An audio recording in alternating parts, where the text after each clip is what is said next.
বন্ধুরা, কেমন আছো তোমরা? আশা করি সৃষ্টিকর্তার কৃপায় সবাই ভালো আছো। আমার নাম তন্বী। আজ তোমাদের সাথে আমার জীবনের এমন এক অধ্যায়ের গল্প ভাগ করে নিতে এসেছি, যা মেঘে ঢাকা দিনের মতোই রহস্যময় আর বৃষ্টির ফোঁটার মতো স্নিগ্ধ। আমার বয়স এখন ২৭।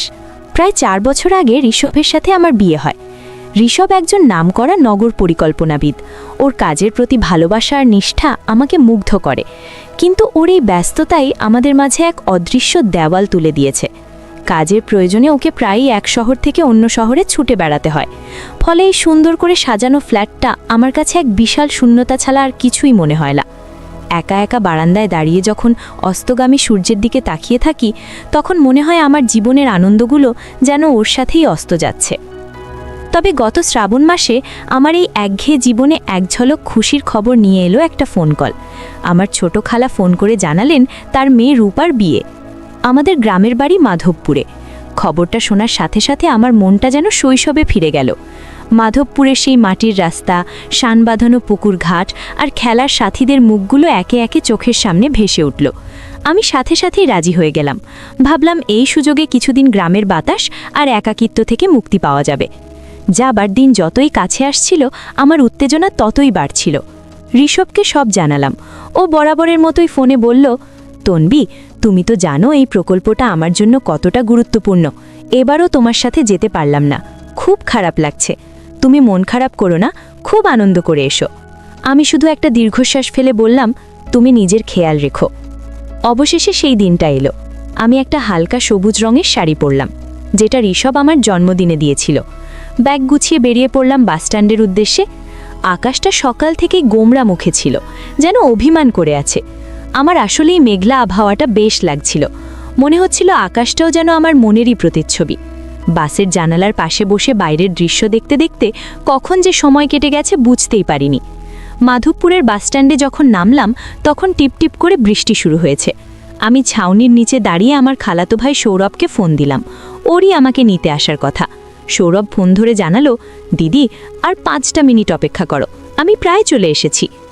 কিন্তু 5 মিনিট পেরোনোর আগেই প্রকৃতি যেন তার সমস্ত অভিমান উগরে দিল। টিপটিপ বৃষ্টি মুহূর্তেই মুষলধারার বর্ষণের রূপ নিল। চারদিক বৃষ্টির সাদা চাদরে ঢেকে গেল, আর তার সাথে যোগ হলো মেঘের গভীর গম্ভীর গর্জন। ছোটবেলা থেকেই আমার মেঘের ডাকে ভীষণ আতঙ্ক। ভয়ে আমার বুকটা কেঁপে ওঠে। বাসস্ট্যান্ডের পুরনো ছাউনিটা বৃষ্টির তোড় সামলাতে পারছিল না। আমি উপায় না দেখে পাশের একটা বন্ধ দোকানের ছাদের নিচে আশ্রয় নিলাম।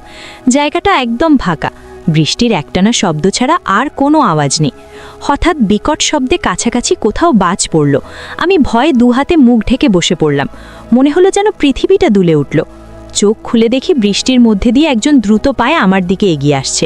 প্রথমে ভয় পেলেও কাছে আসতেই চিনতে পারলাম সৌরভ। ও আমার সামনে এসে হাঁপাতে হাঁপাতে দাঁড়ালো।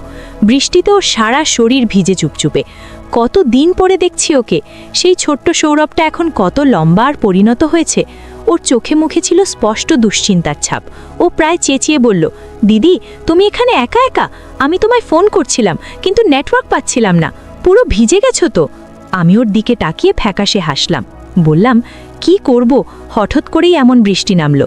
তুইও তো পুরো ভিজে গেছিস। সৌরভ আমার কথা শুনে একটু হাসার চেষ্টা করলো, কিন্তু ওর দৃষ্টি আমার দিকে স্থির। আমি অস্বস্তিতে শাড়ির আঁচলটা গায়ে জড়িয়ে নিলাম। ঠিক সেই মুহূর্তে আবারও একটা মেঘের ডাক শোনা গেল। আমি ভয়ে শিউরে উঠে এক পা পিছিয়ে গেলাম, আর তাতেই ঘটল বিপত্তি। ভেজা মেঝেতে আমার পা পিছলে গেল। আমি ভারসাম্য হারিয়ে পড়ে যাচ্ছিলাম। পড়ে যাওয়ার ঠিক আগের মুহূর্তে আমি দেখলাম সৌরভ এক ঝটকায় আমার হাতটা ধরে ফেলেছে। তার শক্ত হাতের মুঠোয় আমার হাতটা যেন আশ্রয় খুঁজে পেল। আমি ওর দিকে তাকালাম। ওর চোখে ছিল গভীর উদ্বেগ আর এক অদ্ভুত মায়া, যা আগে কখনো দেখিনি। আমাদের দুজনের মাঝে তখন শুধু বৃষ্টির ঝমঝম শব্দ আর এক রাশি নীরবতা। আমি ওর হাত ধরে কোনোমতে নিজেকে সামলে দাঁড়ালাম, কিন্তু আমার বুকের ভেতরের কাঁপুনিটা তখনও থামেনি। সৌরভের সেই নির্ভরতা আমার পরিচিত সব অনুভূতির বাইরে এক নতুন জগতের দরজা খুলে দিয়েছিল। সৌরভের শক্ত হাতের মুঠোয় নিজেকে সামলে নিয়ে আমি ধীর পায়ে সোজা হয়ে দাঁড়ালাম, কিন্তু মেঘের সেই ভয়াল গর্জন আর পড়ে যাওয়ার আতঙ্ক তখনও আমার শরীরটাকে কাঁপিয়ে দিচ্ছিল। আমি ওর হাতটা ছাড়িয়ে নিয়ে একটু সরে দাঁড়ালাম। বললাম, ধন্যবাদ রে সৌরভ, তুই না থাকলে আজ একটা বড় অঘটন ঘটে যেত। সৌরভ আমার দিকে তাকিয়ে নরম গলায় বলল, দিদি, তুমি ঠিক আছো তো? খুব ভয় পেয়েছো তাই না? ওর গলার স্বরটা এতটাই শান্ত আর স্নেহপূর্ণ ছিল যে আমার মনের আতঙ্কটা অনেকটাই কেটে গেল। আমি মাথা নেড়ে বললাম, ঠিক আছে, তবে এভাবে বৃষ্টিতে দাঁড়িয়ে থাকলে আমাদের দুজনেরই ঠান্ডা লেগে যাবে। বৃষ্টি কমার কোনো লক্ষণই দেখা যাচ্ছিল না, বরং ঝোড়ো হাওয়ার দাপটে বৃষ্টির ছাট এসে আমাদের আরও ভিজিয়ে দিচ্ছিল। সৌরভ চারদিকে তাকিয়ে হঠাৎ একটা সমাধান খুঁজে বের করল।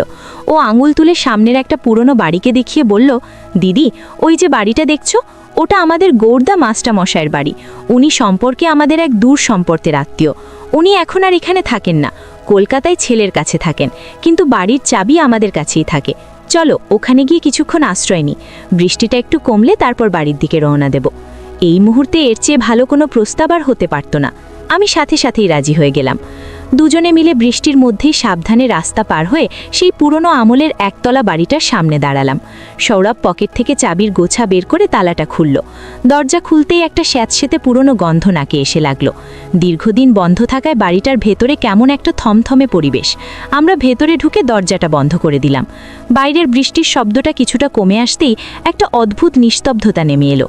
সৌরভ মোবাইল থেকে ফ্ল্যাশলাইট জ্বালাতেই দেখলাম ঘরের আসবাবপত্রগুলো সাদা চাদরে ঢাকা, যেন কোনো এক অজানা সময়ের স্মৃতি আংলে ঘুমিয়ে আছে।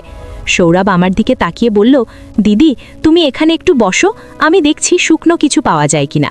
ও ভেতরে চলে গেল। আমি বসার ঘরের একটা চেয়ারে বসলাম। দেওয়ালে টাঙানো পুরনো দিনের কিছু সাদা কালো ছবি, কোনো এক পরিবারের হাসি মুখ, কোনো শিশুর প্রথম চলার মুহূর্ত, যেন এই নিস্তব্ধ বাড়িতে জীবনের গল্প শোনাচ্ছিল। আমার হঠাৎ করেই নিজের ফ্ল্যাটটার কথা মনে পড়ল। সেখানেও তো আমি এভাবেই একা থাকি, শুধু নীরবতাটা সেখানকার সঙ্গী, আর এখানকার নীরবতাটা কেমন যেন রহস্যময়। কিছুক্ষণ পর সৌরভ দুটো শুকনো তোয়ালে আর একটা শাড়ি হাতে ফিরে এলো। শাড়িটা হয়তো মাস্টারমশাইয়ের স্ত্রীর ছিল।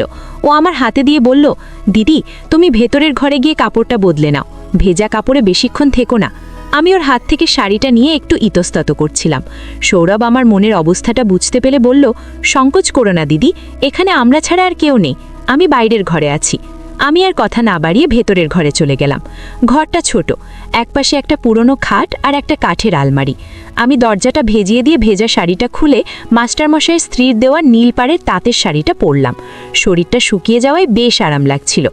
ঘর থেকে বেরিয়ে দেখি সৌরভও ভেজা জামা ছেড়ে একটা শুকনো শার্ট পরেছে, যেটা হয়তো মাস্টারমশাইয়ের আলমারি থেকেই পেয়েছে। ওকে সাদামাটা পোশাকেও বেশ পরিণত আর দায়িত্বশীল মনে হচ্ছিল। আমাকে দেখে ও মিষ্টি করে হাসল। বাইরে তখন বৃষ্টির তেজ কমে এসেছে, কিন্তু আকাশটা তখনও মেঘলা। আমরা বারান্দার পুরনো বেতের চেয়ারে এসে বসলাম। সৌরভ তার কলেজের গল্প, বন্ধুদের গল্প শোনাতে শুরু করলো। আমি মুগ্ধ হয়ে ওর কথা শুনছিলাম। কত দিন পর আমি এভাবে কারো সাথে মন খুলে কথা বলার সুযোগ পেলাম। শহরের জীবনের কৃত্রিমতার বাইরে এই সহজ সরল আলাপচারিতা আমার মনটাকে ছুঁয়ে যাচ্ছিল। হঠাৎ কথা বলতে বলতে সৌরভ থেমে গেল। ও আমার চোখের দিকে তাকিয়ে বলল, দিদি, তোমাকে একটা কথা বলবো? আমি অবাক হয়ে বললাম, হ্যাঁ বল। ও একটু ইতস্তত করে বলল, তোমাকে দেখে মনে হয় যেন তুমি হাসতে ভুলে গেছো। তোমার চোখে সবসময় একটা বিষণ্ণতার ছাপ দেখতে পাই। কলকাতায় কি তোমার ভালো লাগে না? ওর সরাসরি প্রশ্নে আমি চমকে উঠলাম। আমার ভেতরের যে কষ্টটা আমি সবার থেকে আড়াল করে রাখি, সেটাই ছেলেটা এত সহজে ধরে ফেলল। আমার চোখ দুটো ছলছল করে উঠল। আমি মুখ ঘুরিয়ে নিলাম, যাতে ও আমার চোখের জল দেখতে না পায়। সৌরভ আমার পাশে এসে দাঁড়ালো। ও আমার কাঁধে হাত রাখল না বা কোনো সান্ত্বনার কথাও বলল না, শুধু খুব শান্ত গলায় বলল, যদি কখনো মন খারাপ হয় বা কারো সাথে কথা বলতে ইচ্ছে করে, আমাকে ফোন করিস দিদি। আমি হয়তো তোমার সব সমস্যার সমাধান করতে পারবো না, কিন্তু আমি তোমার কথাগুলো শোনার জন্য সব সময় থাকব। ওর এই কথাগুলো আমার মনের গভীরে গিয়ে আঘাত করল। আমি আর নিজেকে সামলাতে পারলাম না। আমার চোখ দিয়ে জল গড়িয়ে পড়ল। সৌরভ চুপচাপ আমার পাশে দাঁড়িয়ে রইল, আমাকে কাঁদার সুযোগ করে দিল। সেই মুহূর্তে ওর সান্নিধ্য আমার কাছে এক বিশাল আশ্রয় বলে মনে হলো। আমি বুঝতে পারলাম, আমাদের দুজনের মধ্যে শুধু ভাই বোনের সম্পর্ক নয়, এর বাইরেও এক নতুন গভীর বন্ধুত্বের সম্পর্ক তৈরি হচ্ছে। এই সম্পর্কটা আমার একাকী জীবনে এক নতুন আশার আলো নিয়ে এসেছিল। সৌরভের সেই শান্ত আর স্নেহপূর্ণ কথাগুলো আমার মনের ভেতরের সব জমানো কষ্টকে যেন গলিয়ে দিয়েছিল।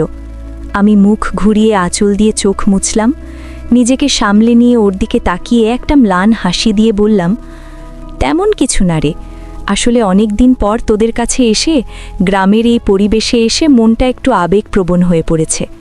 আমি জানি আমার এই দুর্বল অজুহাতটা সৌরভ ঠিকই বুঝতে পেরেছিল, কিন্তু ও আর কোনো প্রশ্ন করে আমাকে অস্বস্তিতে ফেলল না, বরং প্রসঙ্গটা ঘুরিয়ে দিয়ে বলল, অনেকক্ষণ তো হলো, বৃষ্টিটাও ধরে এসেছে, চল এবার বাড়ির দিকে যাওয়া যাক, মা এতক্ষণে হয়তো চিন্তা করতে শুরু করে দিয়েছে। আমি মাথা নেড়ে সম্মতি জানালাম।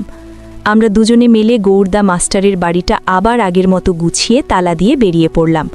সৌরভ বাইক স্টার্ট দিতেই আমি ওর পেছনে গিয়ে বসলাম। ভেজা রাস্তা, গাছের পাতার উপর জমে থাকা রূপলি জলের ফোঁটা আর মাটির সোঁদা গন্ধে চারপাশের পরিবেশটা কেমন স্বপ্নময় লাগছিল। আমি আকাশের দিকে তাকালাম, মেঘের ফাঁক দিয়ে এক চিলতে সোনালি রোদ উকি দিচ্ছিল, যেন আমার মনের মেঘটাও একটু একটু করে সরতে শুরু করেছে। খালাবাড়ি পৌঁছতেই সবাই আমাদের দেখে নিঃশ্বাস ফেলে বাঁচল। খালা আমাকে জড়িয়ে ধরে বললেন, কিরে তোরা কোথায় ছিলিস, ফোনও করছিস না, আমরা তো ভেবেই অস্থির। সৌরভ সবটা খুলে বলতেই খালা ওকে বকাবকি শুরু করলেন, এমন দুর্যোগের দিনে ছাতা না নিয়ে কেউ বেরোয়, যদি মেয়েটার কিছু হয়ে যেত। আমি খালাকে থামিয়ে দিয়ে বললাম, না খালা, ওর কোনো দোষ নেই, আমি ওকে ফোন করে তাড়াতাড়ি আসতে বলেছিলাম, আর দেখো আমরা তো ঠিকঠাকই চলে এসেছি। আমি আর চোখে সৌরভের দিকে তাকালাম, ও আমার দিকে তাকিয়ে কৃতজ্ঞতার হাসি হাসল। বিকেল গড়াতেই বাড়িটা বিয়ে বাড়ির আনন্দে মেতে উঠল, চারদিকে গান, হাসি আর হইচই। আমি সবার সাথে গল্প করছিলাম, কাজে সাহায্য করছিলাম, কিন্তু আমার মনটা বারবার সৌরভের কাছাকাছি থাকতে চাইছিল। ও যখনই আমার কাছাকাছি আসছিল, আমার বুকের ভেতরের ধুকপুকানিটা বেড়ে যাচ্ছিল। এই অনুভূতিটা আমার কাছে একেবারেই নতুন। সন্ধ্যার দিকে গায়ে হলুদের অনুষ্ঠান শুরু হলো। মেয়েরা সব হলুদ শাড়ি পরেছে, হাতে হলুদের বাটি নিয়ে নাচ গান করছে। আমি বারান্দার এক কোণে দাঁড়িয়ে এই আনন্দ উৎসব দেখছিলাম। আমার নিজের বিয়ের দিনের কথা মনে পড়ে যাচ্ছিল। সেদিনও এমন আনন্দ হয়েছিল, কিন্তু আমার পাশে ঋষভ ছিল না। ও কাজের জন্য বিয়ের ঠিক আগের দিন এসে পৌঁছেছিল। হঠাৎ আমার ভাবনার সুতো ছিঁড়ে গেল সৌরভের ডাকে। ও এক বাটি হলুদ নিয়ে আমার সামনে এসে দাঁড়িয়েছে। ওর মুখে লেগে আছে দুষ্টু হাসি। ও আমার দিকে তাকিয়ে বলল, দিদি শুধু দাঁড়িয়ে দাঁড়িয়ে দেখলেই হবে, অনুষ্ঠানে তো অংশ নিতে হবে। আমি কিছু বলার আগেই ও আমার দুই গালে আলতো করে হলুদ লাগিয়ে দিল। ওর আঙুলের সেই কোমল অনুভূতি আমার সারা শরীরে এক অদ্ভুত শিহরণ জাগিয়ে তুলল। আমার মনে হলো আমার এতদিনের জমানো সব কষ্ট, সব একাকিত্ব যেন এই হলুদের স্নিগ্ধ রঙে মুছে যাচ্ছে। আমিও নিজেকে আর আটকাতে পারলাম না। এক চিমটে হলুদ নিয়ে ওর গালে মাখিয়ে দিলাম। আমাদের দুজনের চোখাচোখি হতেই ও যেন একটু লজ্জা পেয়ে গেল। রাত বাড়ার সাথে সাথে বিয়ের আয়োজন আরও জমে উঠল। আমি সারা দিনের ক্লান্তিতে একটু বিশ্রাম নেবার জন্য দোতলার ঘরে চলে এলাম। খালা আমাকে শোয়ার ব্যবস্থা করে দিয়েছেন একদম কোণের একটি ঘরে। ঘরটা ছোট কিন্তু বেশ নিরিবিলি। আমি ঘরে এসে দরজাটা বন্ধ করতে গিয়ে দেখলাম পুরনো দিনের কাঠের দরজা হওয়ায় ছিটকুনিটা ঠিকমতো লাগছে না। অনেক চেষ্টা করেও যখন পারলাম না, তখন হাল ছেড়ে দিয়ে দরজাটা শুধু ভেজিয়ে রাখলাম। ভাবলাম বাড়ির ভেতরেই তো, সবাই নিজেদের কাজে ব্যস্ত, আর কেই বা আসবে এই ঘরে। আমি কাপড় বদলে একটা হালকা পোশাক পরে বিছানায় শুয়ে পড়লাম, কিন্তু চোখে ঘুম আসছিল না। আজকের দিনের ঘটনাগুলো বারবার মনের পর্দায় ভেসে উঠছিল। সৌরভের সেই উদ্বিগ্ন মুখ, ওর স্নেহপূর্ণ কথা, আর হলুদের অনুষ্ঠানে ওর সেই দুষ্টুমি, সব কিছুই আমার মনকে দোলা দিচ্ছিল।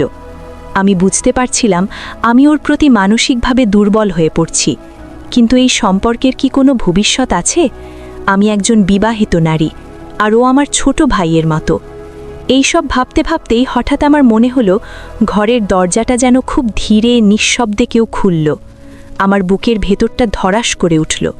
আমি ভয়ে চোখ বন্ধ করে ঘুমের ভান করে শুয়ে রইলাম। আগন্তুক খুব সাবধানে দরজাটা আবার আগের মতো ভেজিয়ে দিল। তারপর ধীর পায়ে আমার বিছানার দিকে এগিয়ে আসতে লাগলো। আমার হৃৎপিণ্ডটা এমনভাবে লাফাচ্ছিল যে মনে হচ্ছিল শব্দটা বুঝি বাইরে থেকেও শোনা যাবে। ছায়ামূর্তিটা আমার বিছানার পাশে এসে দাঁড়ালো।